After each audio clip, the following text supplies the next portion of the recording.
아마 예수님의 비유 가운데 누가복음 15장에 있는 돌아온 탕자의 비유, 잃은 양 비유, 드라크마 비유는 가장 유명한 비유가 아닌가 싶습니다.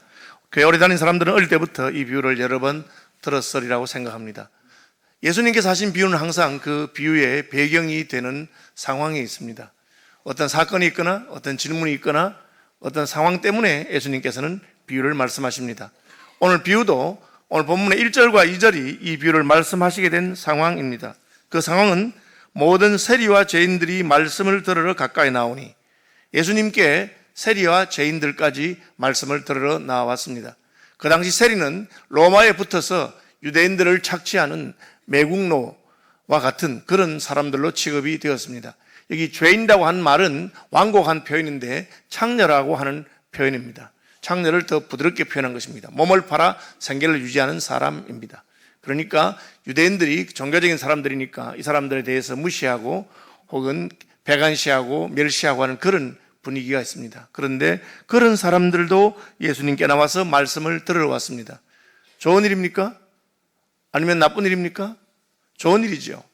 예수님께서는 인자가 온 것은 의인을 구하려 함이 아니라 죄인을 구하려 왔다고 하셨으니, 죄인들이 예수께 나와서 변화되는 것은 하나님도 기뻐하실 일이고 예수님도 기뻐할 일입니다. 실제로 예수님은 비유로 말씀하시면서 죄인 하나가 돌아오는 것을 천국에서는 크게 기뻐하고 잔치를 베푼다고 그렇게 말씀하셨습니다.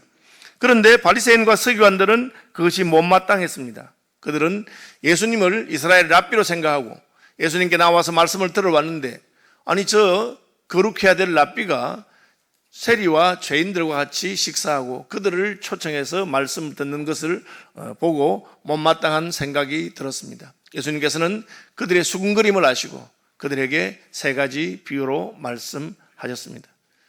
오늘날도 예수님께 나온 사람들 가운데서는 저런 사람이 왜 교회에 나와서 교회에 물을 흐리나, 왜 목사님은 저런 사람들을 교회에 환영하고 용납하는가, 그렇게 생각하는 사람들이 있을 수가 있습니다. 제가 전에 부산에서 사역할 때 다니던 교회에 아주 신실한 청년 집사가 있었습니다. 그분은 오토바이 가게를 했습니다. 그 영도다리 건너편에 6.1 오토바이 가게로 하는데 아주 신실하고 충성스러운 분이었습니다. 제가 캠퍼스를 다니면서 복음을 전한다는 이야기를 듣고 자기 오토바이도 한 대 주었어요. 시티백이라고. 그래서 제가 그거 타고 다니면서 전도도 하고 그렇게 했던 기억이 있습니다. 그런데 이분 가게에 새로 종업원 하나 뽑았습니다. 점원 하나 뽑았는데 점원하고 면접하면서 물어봤습니다. 너 뭐 하다 왔냐? 이러니까 이 점원이 짜장면 뽑다가 왔습니다. 이렇게 말했습니다.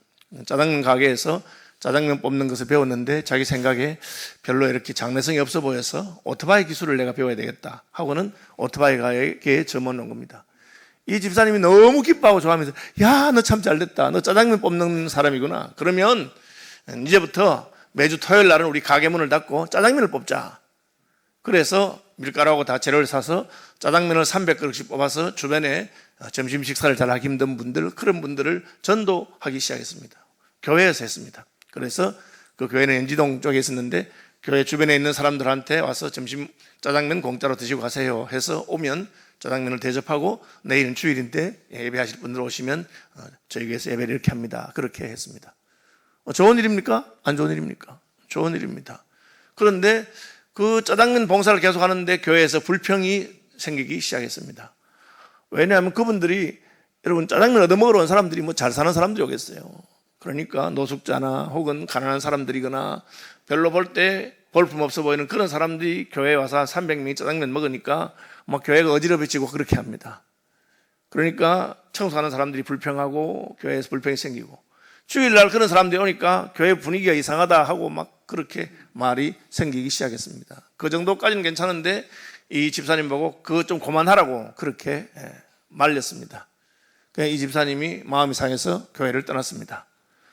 저는 그때는 제가 대구에서 개척교회 하고 있던 데인데 그 이야기를 듣고 내가 마음이 너무 아파서 제가 신방을 갔습니다. 부산까지. 우리 교인도 아닌데. 아니 그 귀한 분이 교회를 왜 옮기나. 그래서 가서 이제 이 집사하고 이야기를 하니까 이분이, 목사님 뭐 점심시간 됐으니까 밥이나 먹으러 갑시다 하고 식사하러 갔습니다. 식사하고 나서 제게 이렇게 말했어요. 목사님, 저는 예수님을 위해서 팍 죽어버렸으면 좋겠습니다. 이러는 거예요. 사투리입니다. 예수님을 위해서 그냥 콱 죽었으면 좋겠대 자기는. 그렇게 예수님을 사랑한다는 거야. 그런데 자기는 그 예수님께 받은 사랑에 감격해서 이렇게 전도한다고 했는데 그걸 교회가 못하게 하고 말리니까 자기 마음이 상해서 교회를 옮겼대요. 제가 한마디도 못하고 그냥 돌아왔습니다. 그래서 왜 그렇게 하셨을까? 물론 우리가 볼 때 저런 인간이 왜 교회에 와서 교회 물을 흐리나 한다든지 우리 보기에는 못나 보이든지 그런 사람이 얼마든지 있을 수 있습니다. 바리새인들과 서기관들이 그래도 예수님이 하나님 말씀을 잘 전가하는 랍비라는 소식을 듣고 와서 들어왔는데 보니까 무슨 세리, 매국노들, 죄인들, 창기들 그런 사람들이 같이 와서 예수님하고 식사하고 하니까 영 이상하거든요. 그래서 수근수근 거리기 시작한 것입니다. 예수님께서는 세 가지 비유를 말씀하시는데 이 세 가지 비유는 사실은 같은 비유이기도 하면서 좀 다른 비유입니다. 앞에 두 비유는 유대인들이 들을 때 굉장히 이해가 잘 되는 그런 비유라고 할 수가 있습니다. 무슨 비유입니까? 첫째는 이런 양 비유입니다. 어떤 사람이 양이 100마리가 있는데 그 중에 한 마리가 없어졌습니다. 그러니까 세어보니까 99마리밖에 없거든요. 그래서 그 한 마리를 찾으러 양 99마리를 두고는 한 마리를 찾으러 밤새도록 다니다가 한 마리를 찾아서 어깨에 메고 돌아왔다고 하는 이야기입니다. 유대인들은 목축하는 사람들이 많기 때문에 이 비유를 잘 이해하게 됩니다. 예수님이 목자의 비유를 하시면서 선한 목자는 양떼를 위하여 목숨을 버린다 그렇게 했습니다. 양을 사랑하기 때문에 맹수나 일이나 늑대가 오면 곰이나 사자가 오면 도망가는 것이 아니고 양을 구하기 위해서 맹수와 싸운다고 했습니다. 다윗이 그가 목동이었을 때 곰이나 사자가 양 새끼를 움켜가면 제가 쫓아가서 그 아가리를 벌려가지고 그 양 새끼를 뺏어왔다 그렇게 말하고 있습니다. 아주 위험한 짓입니다. 자칫하면 자기가 잡아먹힐 수 있지만 그렇게 합니다. 그래서 예수님은 선한 목자는 양떼를 위해서 목숨을 버린다. 그리고 목자가 자기 양의 이름을 부른다 그렇게 했습니다. 그러니까 어떤 목자는 양 100마리가 있는데 이름을 다 지어주고 영희, 철수, 오헌이 뭐 이렇게 이름 지어주고 이름을 다 부른다는 거죠. 그러니까 한 마리가 없으니까 그 한 마리를 찾으러 간다. 금방 이해가 되는 겁니다. 저는 목축을 안 해봐서 이해가 잘 안 됩니다. 그런데 유대인들은 잘 이해될 수 있는 비유입니다. 전에 제가 알던 어떤 교인이 시장에 가서 그 강아지 새끼를 한 마리 사왔어요. 15,000원 주고 샀다가 해요. 지금부터 한 10몇 년, 20년 됐으니까. 그죠? 근데 문제는 그 강아지를 집에서 키우는데 얘가 병이 들었어요. 수의사한테 가니까 수술을 해야 되는데 50만 원 든다고 해요. 여러분 어떻게 하시겠습니까? 15,000원 주고 샀는데 수술비가 50만 원 든대요. 저 같으면 수술 안 시킬 것 같아요. 그런데 이분이 수술 시켰어요. 제가 속으로 그 돈으로 강아지 30마리 사겠다. 이런 사람은 강아지를 사랑하지 않는 사람은 모르는 사람이에요. 그냥 강아지가 돈으로 보이는 거죠. 15,000원짜리인데. 그런데 이 양을 찾은 주인은 기뻐서 이웃을 불러서 잔치를 했습니다. 아니 그 양 한 마리 찾는다고 밤새도록 일했으면 야간 근무 수당 치면 몇십만 들 건데 또 그 양 찾았다고 잔치 벌이면 양 몇 마리 값이 더 들 건데 가성비를 전혀 따지지 않습니다. 왜? 양을 아끼고 사랑하기 때문에 그렇게 한 것입니다. 그런데 그 비유를 유대인들은 잘 알아들을 수 있습니다. 예수님도 그렇게 생각했습니다. 그래서 하는 말이 집에 와서 그 벗과 이웃을 불러 모으고 말하되 나와 함께 즐기자. 나의 이런 양을 찾아내었노라 하리라. 찾아다니지 않겠느냐? 찾아다니지 않겠느냐? 당연히 찾아다닌다. 목축하는 유대인들이 잘 이해할 수 있는 겁니다. 저희 할아버지는 농사를 했는데 크게 농사를 지은 분입니다. 쌀 농사만 100마지기를 지었어요. 그런데 그 돈도 많고 부자인데도 식사할 때 밥풀 하나 떨어뜨리면 그렇게 혼을 내요. 아니 농부가 이 쌀 한 톨 하기 위해서 얼마나 애를 쓰는데 그 밥을 갖다가 떨어뜨리냐고. 요즘 애들은 입에 떠먹다가 한두 숟가락 먹고 마음에 안 들면 그냥 버려버리죠. 왜 그랬을까? 돈에 많고 적음이 문제가 아니고 농부니까 자기가 농사한 그 곡식에 대해서 그런 애착이 있다고 생각이 되는 겁니다. 이 비유를 유대인들이 잘 이해해서 그럼 그렇지. 양 한 마리라도 잃어버린 양을 찾아서 찾아다니는 것이 당연하다고 생각했습니다. 두 번째 여기는 드라크마라고 하는 화폐 이야기입니다. 동전인데 대충 가격이 양 한 마리 값이라고 그렇게 적어놨어요. 우리 교재에. 한 드라크마가 양 한 마리 값인데 여자가 시집을 갈 때 10드라크마쯤을 준답니다. 그러니까 일종의 혼수로 금화를 10개를 주었다. 뭐 이렇게 생각하시면 되겠습니다. 혼수로 10드라크마를 주었는데 이렇게 하루 종일 그걸 보고 있다가 저녁에 세보니까 10개를 받아왔는데 9개밖에 없는 거예요. 그럼 어떻게 해야 되겠습니까? 저 같으면 밤이 깊었으니까 자고 내일 아침에 낮에 햇빛이 쨍쨍 쬐을 때 그때 밝은 데서 찾지. 그런데 이 여자가 그렇게 하지 않고 온 집안에 등불을 켜놓고 그걸 찾습니다. 요즘같이 이 전기가 없던 시대니까 등불을 켜면 기름이 들잖아요. 방방에 등불 다 켜놓고 그걸 찾는다면 어두운데 찾기도 힘들고 또 등불 켰으니까 기름값 들 건데 그래서 찾았어요. 왜? 거기 있는 줄 알기 때문에. 자기 잃어버렸으니까 찾았어요. 찾아가지고는 또 이웃을 다 불러서 잔치를 합니다. 드라크마가 양 한 마리 값인데 잔치한다고 양 두 마리, 세 마리 값이 안 들라면 보장이 없어요. 그래도 다 그렇게 합니다. 왜? 유대인들은 돈을 굉장히 사랑하는 사람들이에요. 돈에 대해서 지독한 사람들이 유대인들입니다. 뭐 우리나라도 그렇죠, 사실은. 유대인들만 돈 좋아하겠습니까? 여러분도 좋아하시죠? 속으로 좋아하죠, 우리는. 속으로 좋아, 그때는 표시 안 하잖아요. 그죠? 그러니까 그 사람들은 솔직한 사람들이니까 무슨 이렇게 강사료를 주잖아요. 그럼 그 자리에서 후 하고 얼마 들었네 하고는 영수증 써줄까 뭐 이런 식으로. 저도 좀 솔직한 편에 속해요. 나도 한번 해보려고 강사료 받아가지고 이러니까 굉장히 부끄럽더라고. 그럼 꼭 그 문화가 다르니까 우리는 속으로는 얼마 들었을까 궁금하거든요. 야, 봉투가 두껍네 뭐 이런 생각도 하고 있는데 그래도 그런 말 잘 안 하거든요. 근데 그 사람들은 돈 좋아하는 사람들이니까 대부분 이해가 되는 거야. 그것도 보통 돈도 아니고 결혼할 때 혼수로 받아온 10드라크마인데 하나 잊어버렸으면 어디 잠이 오나? 밤에 그냥 등불 켜서라도 찾고 자야지 하고는 찾는다는 거예요. 찾고 나면 기뻐서 잔치한다는 거예요. 이 두 가지 비유는 유대인들에게 너무 잘 이해가 되는 거예요. 그들의 문화와 풍습에 따라서. 그런데 세 번째 비유를 예수님이 사실은 하고 싶은 이야기였어요. 양 한 마리 잃으면 찾재? 찾으면 잔치 안 하나? 시집할 때 가져온 혼수로 온 그 동전 잃어버리면 찾지? 밤중에라도 찾지? 찾으면 파티 안 하나? 하지? 그런데 한번 보자. 어떤 사람에게 두 아들이 있었는데 11절이죠. 그 둘째가 아버지에게 말하되 아버지 재산 중에서 내게 돌아올 분깃을 내게 주소서. 여러분 재산은 언제 줍니까? 이 분깃은 유산을 말하는 거예요. 아버지가 죽어야 주지. 멀쩡히 살아있는 아버지한테 유산 주세요 하는 말은 굉장히 불효한 말이잖아요. 때가 되면 줄 건데, 그죠? 그런데 뭐 달라고 하면은 영감 늙어서 죽지도 안 하고 뭐하노? 죽으면 저 다 내 건데 그 말하고 똑같은 말이에요. 그래서 저는 주지 말까 싶어. 자식들한테 내가 다 쓰고 죽어야지 뭐 그런 생각 들고. 어쨌든 달라한 거예요. 어떻게 줍니까? 유대인들은 아들 숫자에 따라서 하나씩 주고 큰아들에는 한 몫을 더 줍니다. 아들이 둘이니까 둘째가 한 몫 받고 큰아들이 두 몫 받았어요. 3분의 1과 3분의 2인데 오늘 본문에 보면 달라고 하기는 둘째가 달라 했는데 나눠주면서 큰아들을 섭섭하고 싶어서 각각 아버지가 그 살림을 각각 나누어 주었더라. 둘째에게도 주고 큰아들에게도 주었습니다. 얼마를 줬다는 말은 없지만 대충 비율에 따라서 주었을 거라고 생각이 됩니다. 근데 둘째가 받자 말자 며칠이 안 돼요. 이 며칠 안 됐으니까 한 주간도 안 됐다는 거야. 받자 말자 그 다 팔아가지고 먼 나라로 가버렸어. 재물을 다 모아가지고 먼 나라로 가서 거기서 허랑방탕하여 재산을 낭비하더니 왜 먼 나라로 갔어요? 아버지 옆에 있으면 잔소리 하거든. 스포츠가 하나 사고 싶은데 샀는데 무슨 그런 비싼 차를 샀냐? 라든지 무슨 돈 막 쓰면은 너 그 유산 얼마 받았다고 자꾸 다 쓰냐? 다 떨어지면 어떻게 하냐? 잔소리 하거든. 그러니까 써도 영감 잔소리 안 하는 데 가서 내 마음대로 쓰고 싶은 거예요. 그래서 먼 나라로 간 거예요. 여러분 자식 돈 미리 주지 마세요. 주면 다 먼 나라 가버린다니까. 아버지 꼴 보기 싫었어. 그래도 옆에 있어야지. 조금씩 할부로 30년 할부로 그렇게 주세요. 저도 가버렸어.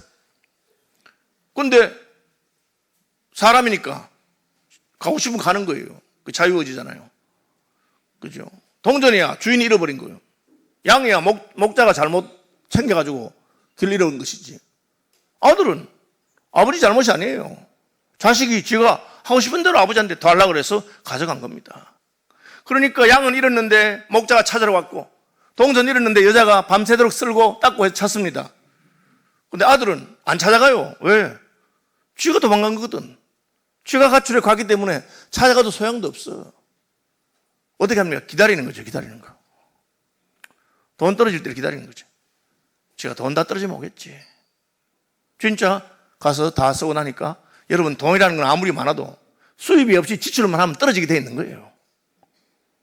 그리고 뭐 하고 싶은 대로 아버지 없는 데서 마음대로 실컷 다 쓰고 나니까 이제 돈이 다 떨어졌는데, 마침 돈이 떨어지니까 그 갔던 나라에 흉년이 들었어요. 흉년이 들었다는 말은 그날 벌어서 그날 못 먹게 되는 거예요. 흉년이 드니까 곡식값이 올라가지고.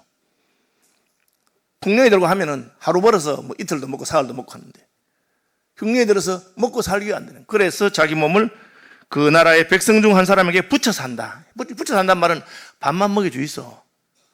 밥만 먹여주면 좋겠습니다. 우리도 어릴 때는 그랬잖아요. 그죠? 식구가 많아서 애 하나 식모로 보내고 밥만 먹여주 있어. 뭐 이렇게 하고. 그래 가서 했는데 흉년이 들으니까 곡식이 부족하니까 밥도 잘 못 먹는 거예요. 돼지를 치게 했는데 유대인들은 돼지를 부정하다고 생각합니다. 율법에 따르면 굽이 갈라진 짐승 가운데서 색임질하지 않는 짐승은 부정합니다. 소는 굽이 갈라졌어도 색임질하기 때문에 정한 짐승인데, 돼지는 굽이 갈라지고 색임질하지 않기 때문에 부정한 짐승이에요. 돼지를 치니까 참 슬픈 이야기죠. 하면 안 되는 건데 목구멍이 포도청이라고 돈 다 떨어지고 하니까 하는 거예요. 여러분, 돈 떨어지면 인생이 참 비참하잖아요. 그죠? 그래서 그렇게 하는데 먹을 게 모자라니까 돼지가 먹는 쥐엄 열매로 배를 부르려 하고 싶었어요.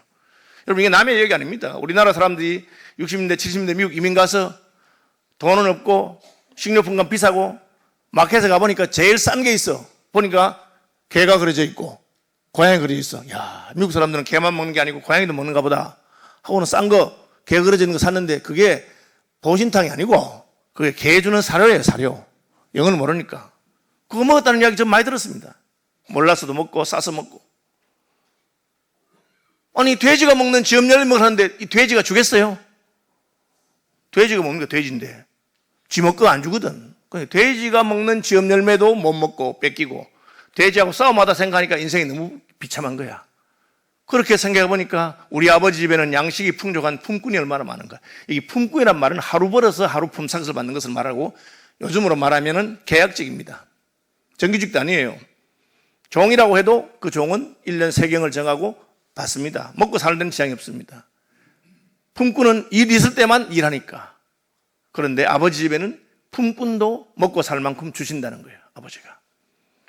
그걸 생각하니까 돌아가야 되겠다. 근데 무슨 염치로? 오늘 본문에 보니까 내가 아버지한테 가서 잘못했다고 해야지. 내가 일어나 아버지께 가서 이르기를, 아버지, 내가 하늘과 아버지께 죄를 지었사오니. 이것을 회개라고 합니다. 회개는 내가 잘못했구나 마음에 깨닫고 가서 말하는 겁니다. 목사님, 어떻게 회개하면 됩니까? 잘못했다고 하세요. 하나님에게. 하나님, 저 잘못했어요. 그렇게 말하는 것이 회개입니다. 돌아가서 말하는 것입니다.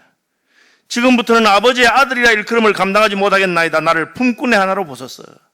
그냥 일 시킨 만큼만 주시면 제가 그걸로도 먹고 살고 싶습니다. 제가 아들이라고 또 말 못하겠습니다. 그렇게 하고 돌아온 것입니다.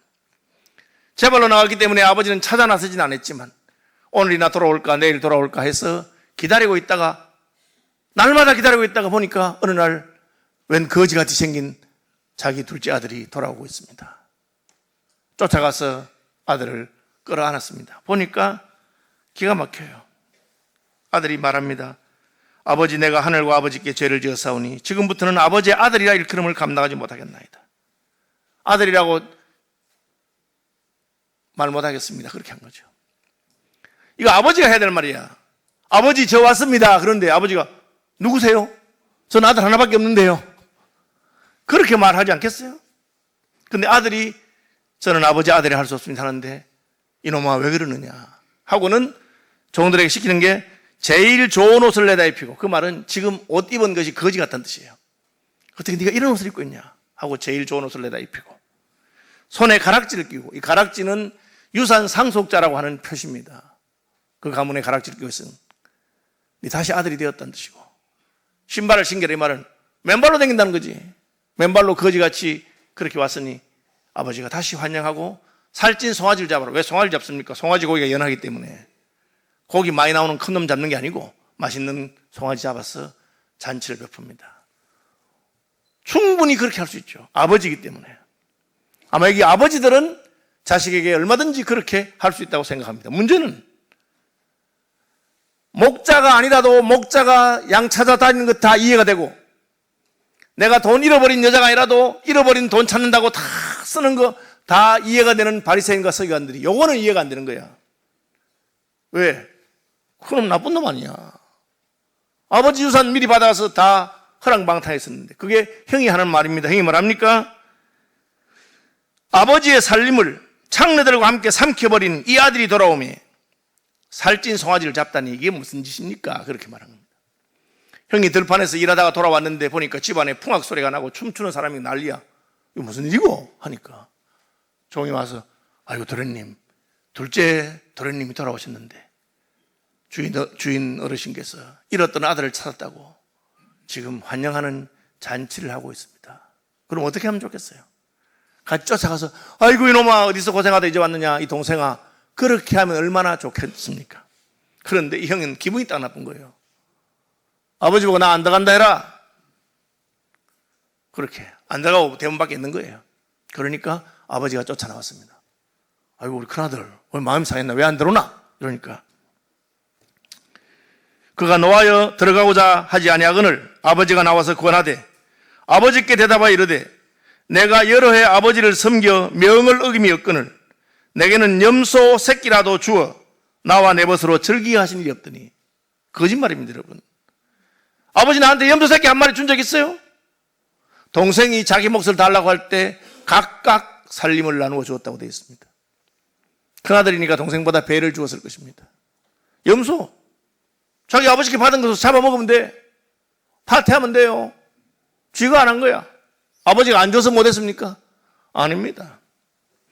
염소 새끼도 한 마리도 안 줬다고. 그 다음에 내가 여러 해 아버지를 섬겨 명을 어기며 내가 아버지 말씀 안 들은 적 있어요?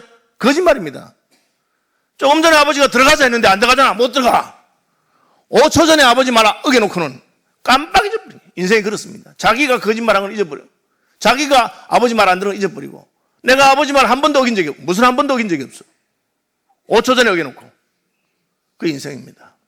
그래 아버지가 야야 네 동생 죽었다가 돌아왔다. 난 죽은 줄 알았다. 건강해 왔는데 파티하는 게 그렇게 마음에 안 드냐. 여러분 형이 왜 그렇게 했을까?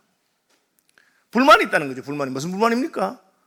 그놈은요 지 돈 지 마음대로 쓰고 막 실컷 쓰다가 아버지 잘못했습니다 하고 돌아오니까 아버지가 환영하고 막 더 좋네. 저는 이제 모태신앙입니다. 5대째 그리스도인 하니까. 저도 어릴 때는 나도 한번 타락해가지고 저 밑바닥에 갔다가 그렇게 돌아오면 하나님이 막 환영하고 막 그렇게 할란가. 모험생으로 교회에서 늘 다니니까 별로 이렇게 하나님 시큰둥하게 생각하시나. 여러분 절대 그런 게 아닙니다. 아버지가 뭐랍니까? 너는 나와 함께 있으니 내 것이 다 너 것이다. 내게 다 네 거다. 너 왜 그러느냐? 인생이 착각하면 안 되는데 나쁜 짓하고 엉뚱한 짓하고 돌아오는 것이 좋은 게 제일 아닙니다. 여러분 저는 술, 담배를 안 하기 때문에 술, 담배 입에 술은 성찬식 때 포도주 마시는 그거 말고 먹은 적 없고 어릴 때 몰래 한 주 혼자 마신 적 있습니다. 우리 엄마가 성찬식 담아놓은 거 그거 달아가지고 그래가지고 한번 취해가 잔 적이 그때 한번 끝이고 담배는 딱 한번 피워봤습니다. 초등학교 다닐 때 우리 형들이 동네 형들이 야 이거 한번 피워봐 해가지고 죽을 뻔했죠. 그리고는 안 피웠습니다. 어쨌든 저는 술, 담배 안 했기 때문에 유혹을 별로 안 받아요. 그런데 목사님들 가운데도 젊은 시절에 좀 방탕하게 음주 가무를 즐기고 하시던 분들이 예수 믿어가지고 하는데 이게 잘 안 끊어진대요. 그래가지고 신학교 다니다가도 한 번씩 어디 나갔다 오는데 냄새가 나요. 우리는 안 피우기 때문에 딱 하면 알거든. 그래 형님 한 대 했나? 이러면 이게 잘 안 되는 거예요. 그래서 여러 해를 고생하면서 그렇게 하는 걸 봤어요. 저는 젊은 사람들한테 포르노 이런 거 한 번도 보지 말라고 가르칩니다. 왜? 한 번 보면 그게 안 좋은 영향이 남아가지고 자꾸 보고 싶게 됩니다. 마약도 마찬가지입니다. 한 번도 안 하는 게 좋습니다, 여러분. 한 번 하고 나면 두 번 하고 싶고 그런 게. 도박도 마찬가지입니다. 중독성 있는 거죠. 그런 거 안 하는 게 좋은 겁니다. 우리 영혼에 상처를 입히는 겁니다. 아버지 유산 받아가지고 미리 지멋대로 막 선 동생하고 그냥 아버지 집에서 잘 있으면서 아버지하고 같이 지낸 형하고 누가 더 행복하고 좋았느냐? 형이 행복하고 좋았던 겁니다. 동생은 지 마음대로는 해봤지만 그것이 그의 영혼에 상처를 남기고 저 밑바닥 가서 진짜 돼지 같은 취급도 받아보고 그렇게 한 인생입니다. 그것은 불쌍히 여길 것이지 부러워할 것이 전혀 아닙니다. 제가 나중에 은혜를 받고 보니까 내가 교회에서 그렇게 어긋난 길로 가지 않고 그냥 반듯하게 자란 것이 참 하나님 앞에 감사하구나, 그렇게 생각이 드는 거죠. 그러니까 뭐 평생 목회하고 목사해도 제가 뭐 전혀 그 때문에 흔들리거나 옆길로 가고 싶거나 그런 게 없는 겁니다. 너는 나와 함께 있으니 너의 모든 것이 내 것이 아니냐. 이 동생은 내가 잃어버렸다가 다시 찾았다, 그렇게 말하는 겁니다. 여러분, 목자의 마음, 양 한 마리 잃어버린 목자의 마음은 금방 이해가 되는 거야. 그 양을 잃어버리면 찾아야지. 그 말을 잃어버린, 돈을 잃어버린 그 여자의 마음은 금방 이해가 되는 거야. 잃어버렸으면 찾아야지. 내일까지 어떻게 기다려? 밤새도록 등불 켜서 찾아야지. 그런데 동생이 돌아왔단 말이야. 근데 미운 거야. 지멋대로 하던 놈이 어디 교회 아버지한테 와가지고 그러냐. 여러분, 우리 그런 마음이 남아있기 때문에 교회에 온 사람들이 낭패하고 좌절하고 교회에 잘 적응하지 못하는 거예요. 미국의 어느 전도자가 거리의 여자들에게 전도를 했습니다. 몸을 파는 여자들이죠. 예수 믿고 구원받읍시다, 예수 믿고 교회 갑시다 하니까 그 여자가 하는 말이 이겁니다. 나보고 교회 오라고. 나보고.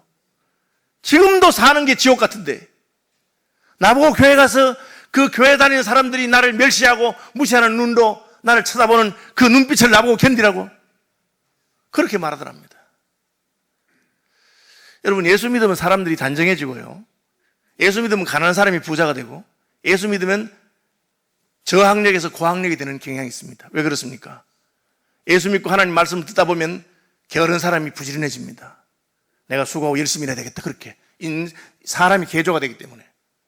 그래서 가난한 지역에 복음이 들어가면 그 지역이 잘 살아지는 그런 경향이 있고, 무식하던 사람이 예수 믿으면, 여러분, 주일마다 성경 말씀 듣는 게 그게 공부예요. 저는 그 글쓰기 가르친 교수잖아요, 대학에서.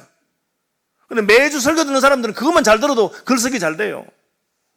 그러니까 저절로 사회적인, 경제적인, 소셜 앤드 이코노미컬 스테이트가 올라갑니다. SES랍니다. 그 단계가 저 밑에서 올라가는 경향이 있어요. 문제는 올라간 다음에 자기는 하나님의 은혜로 고상해지고 부유해지고 거룩해지고 사회적인 수준이 있는 사람이 됐는데, 자기 옛날에 그랬던 걸 잊어버리고 깨구리가 올챙이실 잊어버리고 가난하고 무식하고 그런 사람들 보면 싫어하는 거죠. 참 쉽지 않습니다. 그러나 하나님은 그런 사람들을 받으시길 원하시는 겁니다.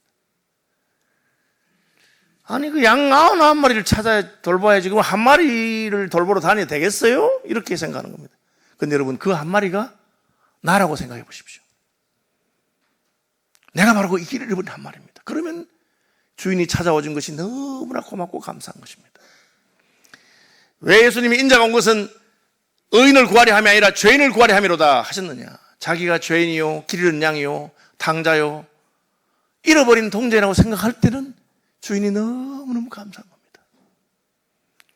나는 괜찮다고 생각하니까 저놈을 위해서 왜 쓸데없이 그렇게 하느냐.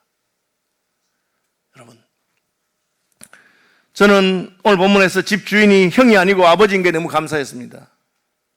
왜? 이것은 천국 비유이기 때문에 천국의 주인이신 하나님께서는 죄인을 환영하시고 탕자가 돌아오는 것을 기뻐하시고 잔치를 베푸시는 분이시기 때문에 그렇습니다. 저와 여러분에게 중요한다면 저와 여러분이 어떤 죄를 짓고 어떤 실수를 하고 어떤 사람들이 멸시하고 무시할 그런 짓을 했다 하더라도, 아버지, 내가 하늘과 아버지께 죄를 얻었습니다.